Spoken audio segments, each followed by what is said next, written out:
Welcome, happy Saturday. It's your girl Sharita, the behavior and learning strategist, coming at you from the Morgan Unlimited Growth Institute, where you can find solutions for your child's behavior and learning challenges. I'm so excited right now because I want to talk to you today about one of my greatest passions. You're talking to like the biggest word nerd on the planet. I love reading myself. I've been reading since, of course, I was about to say since I was a little girl, but I'll talk about my oldest daughter. We went to Maya's karate class, and my oldest daughter, Jazzy, reminded me of myself. She had a book with her that she was reading. Everywhere she goes, she always takes a book. And that's how I was growing up, right? So I'm very passionate about kids knowing how to read. And whenever I come across a child who's reading below grade level and struggling and it's affecting their self-esteem, like I feel like I gotta do something about that because it is really not such a hard fix, okay? So I'm very excited to talk to you about ways to get your child to read more today. Some of my special ways that I've used over the years and I continue to use. I have lots, y'all, but this is just some of what I've learned, okay? So first, let me introduce you to myself, to me. Again, my name is Sharita, Sharita Morgan. I am a wife and a mother, married to my high school sweetheart, Kevin, since we met in high school, so 1997 is when we first met. I'm dating myself, y'all. I'm dating myself, but we all grown, we all parents here, right? And also, we have two beautiful daughters, Jazzy, who's 15, and then 10 years later, we decided to have Maya. She's 5 years old right now, okay? And I've been teaching my own children at home. I've always homeschooled my children, whether they've gone to public school or not. Learning is continuous in my household. I have 5 of these boards lying around, books everywhere, right? And both of my girls were early readers, okay? Right now, I started out as a mental health specialist, my career as a mental health specialist at UMDNJ in Newark, my stomping ground. I'm born in Newark, okay?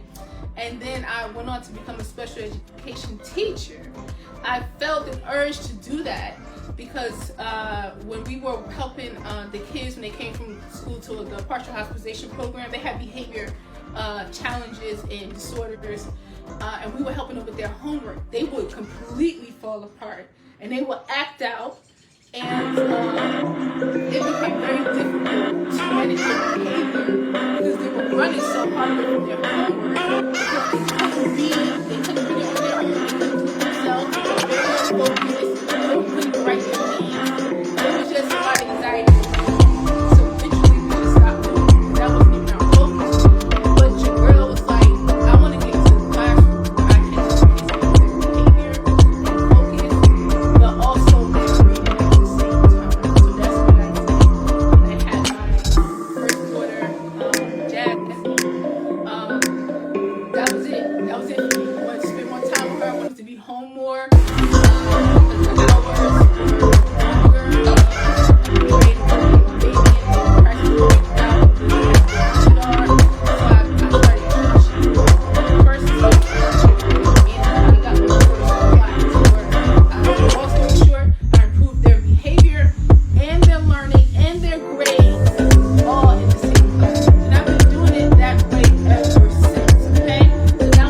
To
home. You can do a little bookcase. It could be a crate.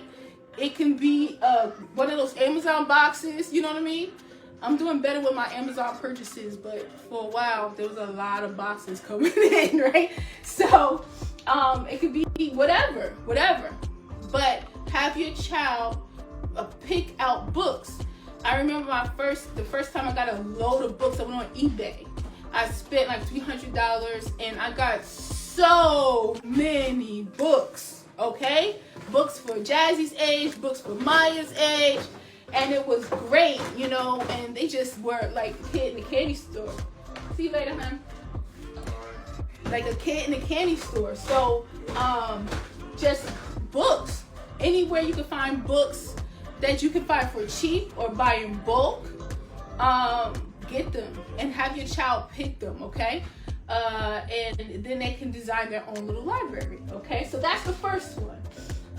Also, what you want to do is you want to have a word wall up, okay? You want to have little notes up. I started it, of course, with my daughters, but my youngest daughter, she writes little notes on her door, on the paper, and she posts it on her door. It's talking about she's scheduling parties in her room and inviting us. Like, Maya, she could have a party by herself at any time. She tell you on the note, she'll write the party, she'll write who's invited, she'll write what time it is, you know what I mean? So notes, like people here, I have a message for you, read it, okay? Also, write little post-it notes and put it in your child's backpack or on top of their book or on top of their device. You know, we're very much into devices nowadays, but just little post-it notes for them to read themselves. If they're young and they're trying to learn how to read, or if they're older and they're struggling readers, always communicate with them, not just with words, but also with little notes, okay? Leave little notes on the refrigerator, okay? Rules of the house, have it up, okay? So these are just a couple of the ways to do it, and I'll give you one more bonus one. You want to do a word train where you're creating sentences, but you're using like index cards or post-it notes, and you'll write the first word and then you post it here, and then a little bit down the wall you write the next word and post it, and they gotta read the wall. That's what I call read the wall. They're reading the wall to see what the end of the sentence is going to be. So just little things like that get your child to be looking for things to read and practicing their reading more and more. They have to see it in their environment, okay? A lot of kids, we grabbing a device, we want to, and being on a phone all day or playing a game, we want their eyes to not be so focused on that. We want their eyes to be focused on the learning that's going around in their environment. So that's number one. Number two, independent reading time. Every child needs independent reading time, and that means moms, okay, and dads too, and I know it's hard. They have to sit down with a book, and they can't talk, they can't ask for help, and you have to walk away. You have to walk away, not sitting down next to them to make sure they're reading right. Have independent time, have them sit down and read over think about how like a couple of weeks from now, or a month from now, or 2 months from now, with your child having a scheduled independent reading time and them looking at a book. They might not do it perfectly the first time. They may be frustrated the first time. They may feel like when they first start, I can't do this, or this is hard, right? Because they're used to having help. Be strong enough to still be consistent and have them sit there and not help them, so that they can look at the book, and when they start to look at the words, their brain is going to start to work and start to break it down, okay? You want them to do that. A lot of problems with kids with learning now is because they don't have to even learn. They don't have to think. They don't have to figure it out. As soon as they hit a tough spot, somebody's always swooping in to help them get past it. But when they sit, and I see this in my students, and I see this in my children, I've been seeing this for years. When we step back and we have them actually look at it, they start to figure things out, okay? Put 2 and 2 together. That's what we want. They need that independent reading time. Number 3, you want to become a reading coach. A reading coach for your child. What does that mean? That means we talked about the independent reading time, right? Your child is reading by themselves, and you may hear them in the kitchen. You may hear them struggling at some point, right? But you stay in the kitchen, okay? You don't come out. You got the spoon in your hand. You was over there cooking and everything, and you out with the spoon trying to help. No, let them do their thing. But then there's time when mommy or daddy sits down with me, and they're gonna listen to me read. I'm gonna read, and then when I have a tough word, I can tell them this word is a word that I'm having some trouble with, and they'll hear it, and then now I can get coached. So there's a specific time where you sit down and you work with your child, but you gotta listen to them first. You gotta listen to them. You gotta hear them struggle. You gotta hear how they read the word so that you can know exactly how to coach them. Take your time, and then work with them, coach them on it. And then the next time they have their independent reading time, they're going to be more familiar with the word. They might even remember how to read it themselves, or it might take a couple tries. That's okay. But this combination, independent reading time, followed by a reading coach, it could be for 10, 15 minutes, right? Will help your child become better at reading, okay? And they'll be excited to read it themselves. Number 4, give your child reading responsibilities. I'm thinking about when I was a little girl. I used to see my grandmother, who had up to a 3rd grade education. She was a Jehovah's Witness, and members of her church would come with her. We used to be in the house playing and everything. They would sit at that table, and my grandmother would be sitting there, and she was learning how to read. And that inspired me so much. I think that really affected why I'm so passionate about reading, and at any age. Kids who are older in my program and come in, they might even be in high school, and they are struggling readers. They're reading on a 2nd grade level. Come on, okay? Because it's never too late. I got that example when I was younger, and also when I go out to the store with my grandmother, she would ask me to read the signs for her in the store, okay? So that right there was a reading responsibility for me. I'm a young girl. I feel all, proud. I want to help my grandmother, you know what I mean? So give your child reading responsibilities. When we go out, I want to, here's the list.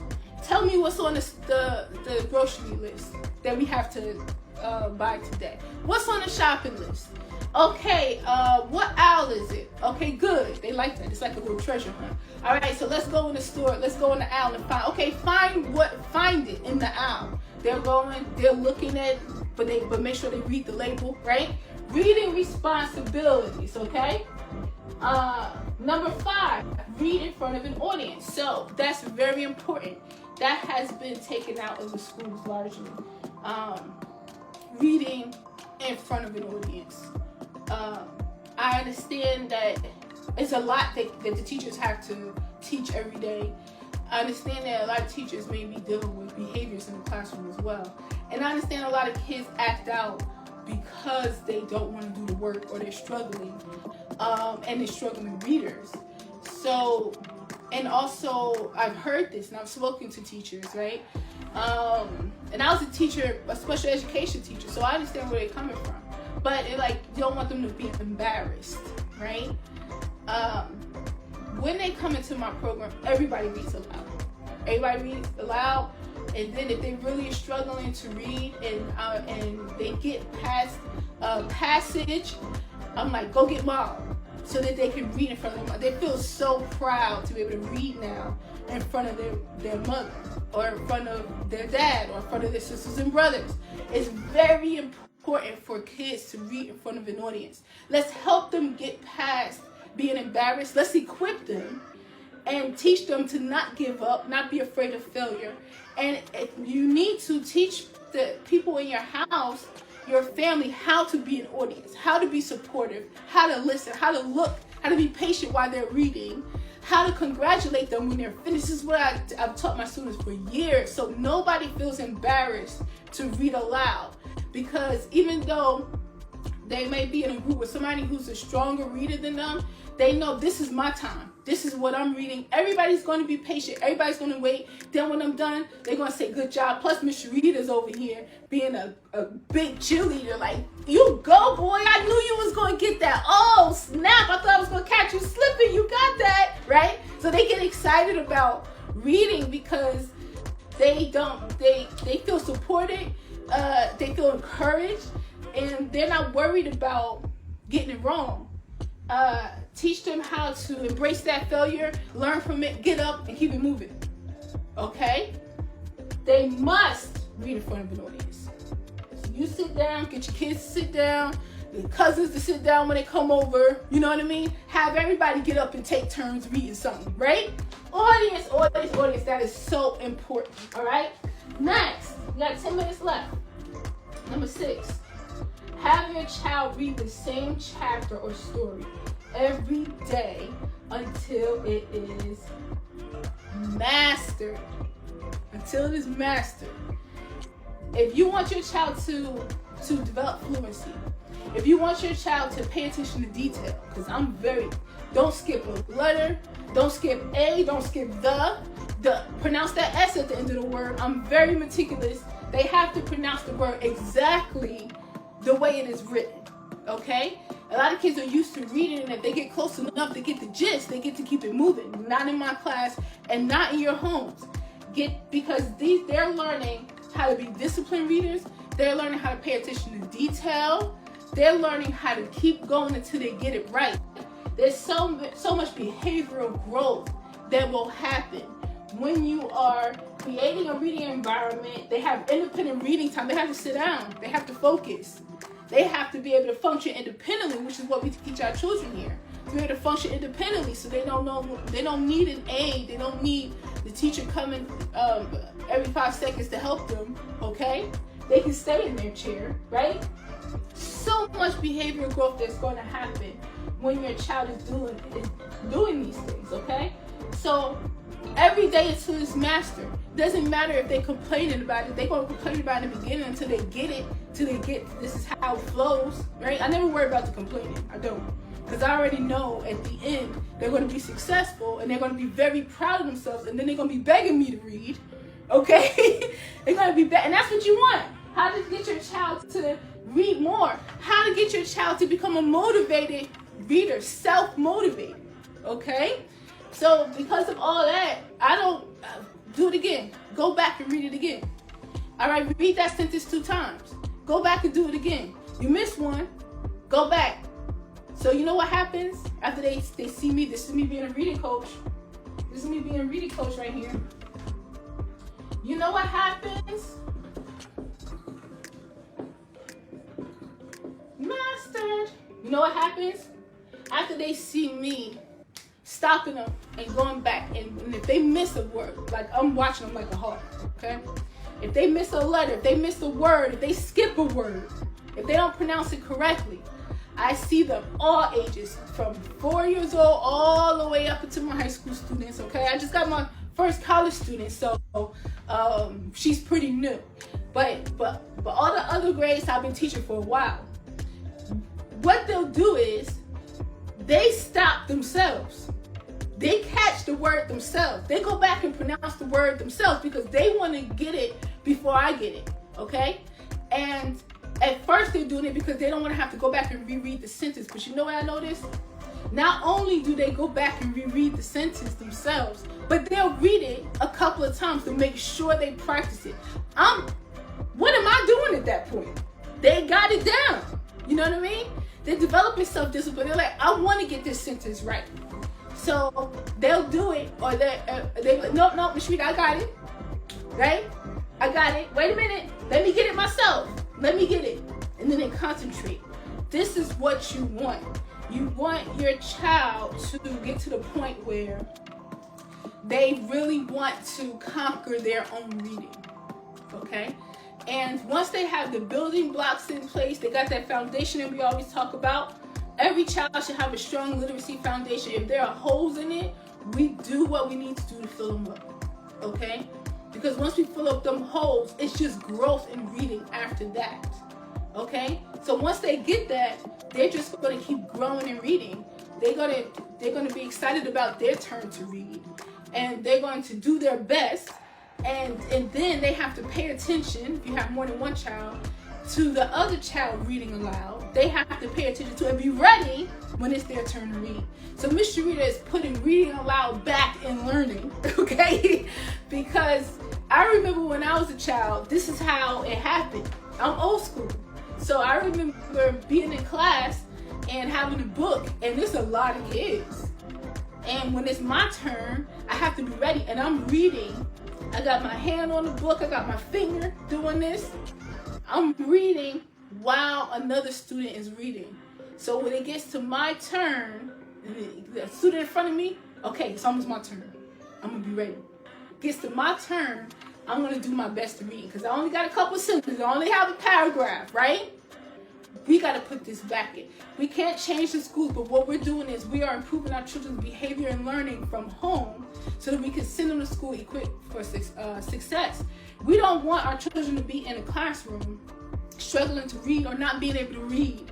Teacher writing on the board and they can't read it. Or they have a worksheet in front of them and the aide has to sit next to them and read the worksheet and explain everything. No way. Absolutely not. Okay? And if that's your child's situation right now, that is completely temporary. Alright? We also don't want our children shying away or running away from big words. We don't want that either. So we want them to be confident readers. We want them to be self-motivated readers. We want them to be equipped to not only read, but that we want them to be able to function at or above their grade level in the classroom. Okay? So these right here, these are some tips that we can use from home. These are some tips right here. I'm telling you, if you use these tips and write them down, actually this is a checklist. DM us and we will send it to you. You can print it out, hang it up. I have it hung up on here by magnetic eraser there, but it can easily go up on your refrigerator, right? Put one in place at a time. Get the system flowing and watch your child's growth and success, because every child should be able to read. I'm very passionate about that. Every child should be able to read, and if there's any child that's reading below grade level, that's temporary. That's just what was going on. That's not what's going to be going on in the future, because we're about to change that, right? Right, people? Right, people? So very important. Let's get that done. Now, we have a few minutes left, so I want to tell you, make the announcement right now that at 12:30, I'm going to be going over to Zoom. I'm going to sit down in front of this laptop. I'm going to get myself some tea first and sit with some ginger in it and sit down at this laptop, and I'll be available for questions. If anybody have any questions, if you have been trying to get your child to read at home and they're acting out, because I didn't talk about that here, okay? That happens too. So this could be easier said than done, right? But this is the structure. Once you put the structure in place, once you put this structure in place, and if you stick to it, you will notice some great behavioral improvement. But for in the moment, what do I do if I understand that that's tough? So I'm available for questions after this live. I'll be on from 12:30 to 1. And if you have any questions, you can join me there. Okay? All right? Tune in next Saturday. We're going to have another live for you, okay? We're going to be posting that live soon because I haven't decided what I wanted to do yet. I have some ideas. Also, why don't you, in a comment section, why don't y'all let me know some of the topics you want me to talk about when it comes to reading, when it comes to literacy, when it comes to behavior, maybe some school issues. You want to learn how to get along better with your child's school or develop a partnership. Just tell me what's on your mind. A lot of the topics that I discussed and what's in my action plans are based off of my experience as a teacher and mental health specialist and mom. But a lot of it also is when I meet with moms during the free consultations, they tell me what they want their child to accomplish. I'll put that in the action plan. So now, and I keep amending my action plans to include everything that everybody wants, and then I customize it to each individual family. So give me your comments. Let me know what you want to hear about, what you want to learn about. Coming soon, we will be opening up a Facebook group. In the Facebook group, I'm going to be actually teaching strategies. So I'm very excited about that. I'm such a nerd, y'all. I love it. I'm such a nerd. I love to teach, okay? So I'm going to be teaching you guys how I have taught so many kids how to learn all their sight words. Adult sight word list, over 300 sight words. I'm still teaching kids in my program that today. And I've taught lots of kids how to master those words. I'll be teaching my reading techniques. I'll be teaching my spelling techniques, okay? I'll be teaching math, my math techniques, math word problems, you know? I'll be teaching about customized behavioral interventions. So, if you really want to get down, y'all, then stay tuned for send me a message so you can be on the waiting list so when we open up the Facebook. But let me know when y'all send a message. Let me know exactly what you want. So when I open up the Facebook group, you will get emailed and invited to join, and we're going to get it in. I cannot wait. Love you guys so much, okay? Looking forward to seeing and hearing your comments, and also talking with you in the after party. That's Jackson over there sneezing, weather changing, so she got the little allergies going on. All right, love y'all so much. Believe in yourself, believe in your child, honey, and always remember that growth is unlimited. Peace.